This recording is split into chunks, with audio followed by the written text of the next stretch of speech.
and today I'm going to teach you all about juicing. So juicing is the extraction of juice from fresh fruits and vegetables through the juicer. It makes a drink and it's super delicious and it's full of lots of vitamins, nutrients, and phytochemicals. I always get asked which kind of juicer should I buy, so it's totally up to you. There's 3 different kinds. There is the centrifugal juicer, the masticating juicer, which is the one I have, and then the twin gear juicer. So the centrifugal juicer is the cheapest, it's the fastest, and it's pretty easy to clean. The downside with it is that it's really fast, so when it's processing it quickly, it's actually oxidizing the juice. Just means it's being exposed to more air, and that's actually what destroys nutrients and minerals. So you're not able to store any of the juice, and you do have a little bit less nutrients from the centrifugal juicer.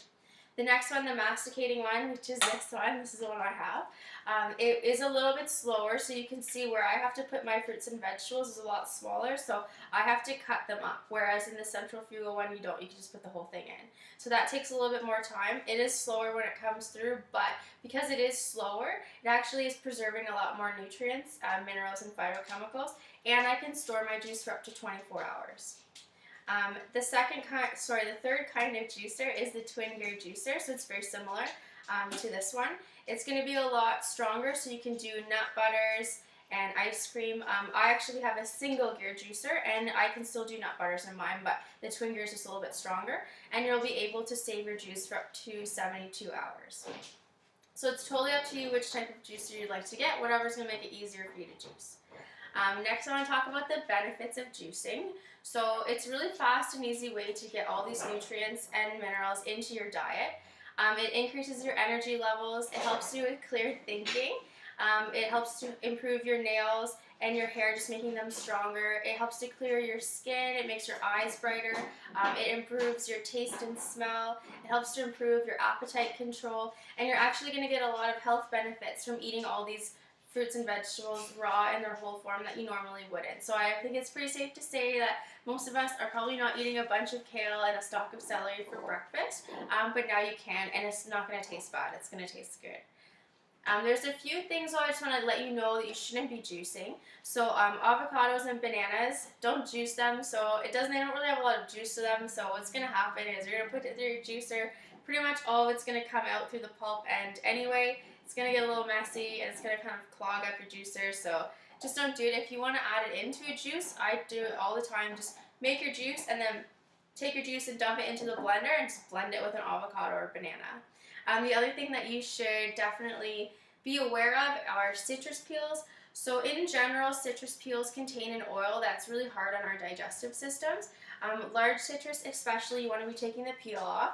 But small citrus like lemons and limes, you can leave up to about 50% on. So that's what I do. You can see like some of my lemons, I'm taking all the peel off, and then other pieces have it on. That's why. I find that the oil, a little bit of the oil from the citrus peel actually helps to cut down the bitterness of the dark greens. So I just think that it tastes better, and that's why I do it. Other than that, you're pretty much good for anything. Garlic, ginger, onion, those type of things that are intense tasting when they're not in the juicer are going to be a lot more intense when they're in the juice, so just keep that in mind when you're adding them in. And now I'm going to share my 6 juicing tips with you, and then we're going to actually do a demo and I'll juice all these delicious vegetables.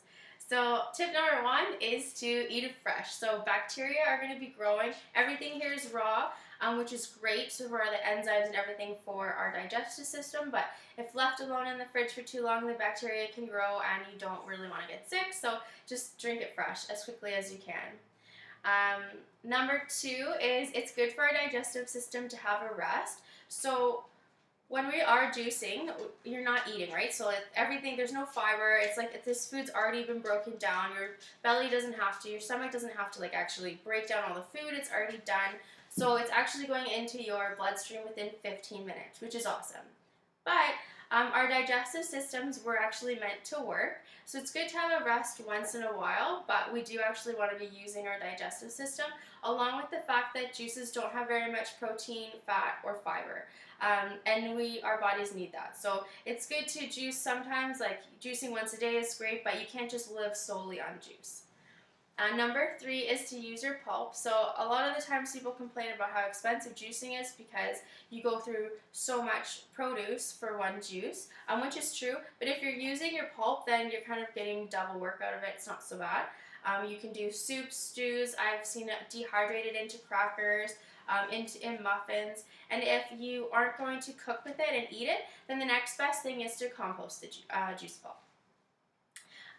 Number four of my tips would just to be adventurous, try new things. There's no point sticking with one juice all the time.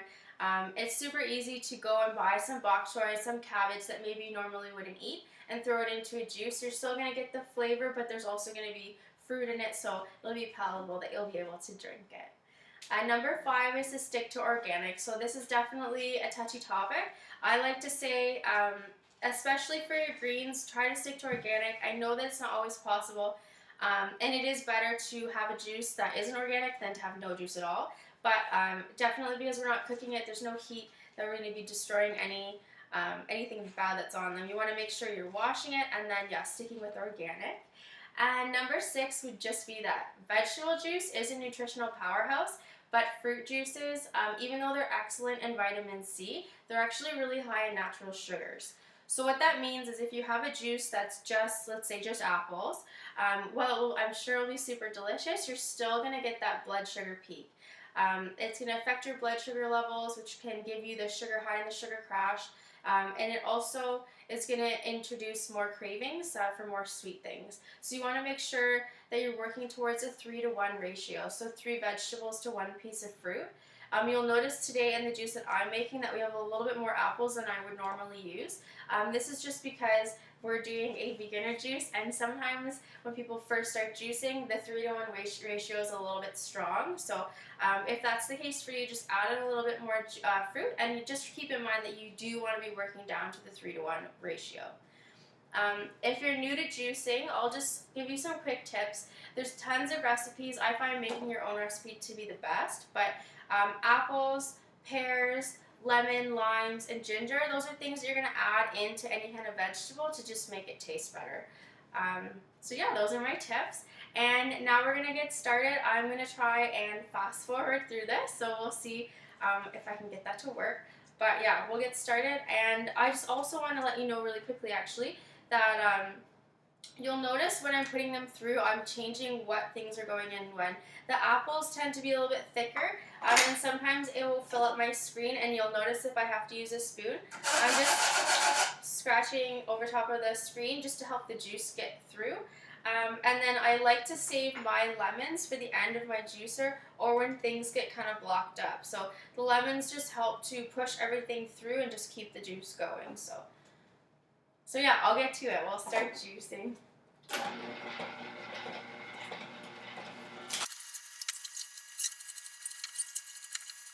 Okay, so we're just about done. You can see I just don't fill this up, so just let this go through.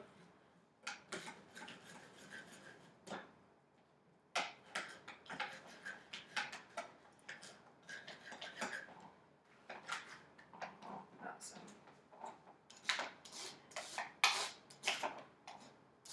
Okay, so if you want, you can, for my juicer anyway, you can rejuice the pulp, so I can just mix this up, juice it again. You don't have to, but if you want to get the most out of it, you totally can. And then, yeah, so you want to juice this right away, so you can see, like, we did get a lot of juice from that one cutting board. Yeah, so that's pretty much it, and you just need to drink it, so we'll see how it tastes.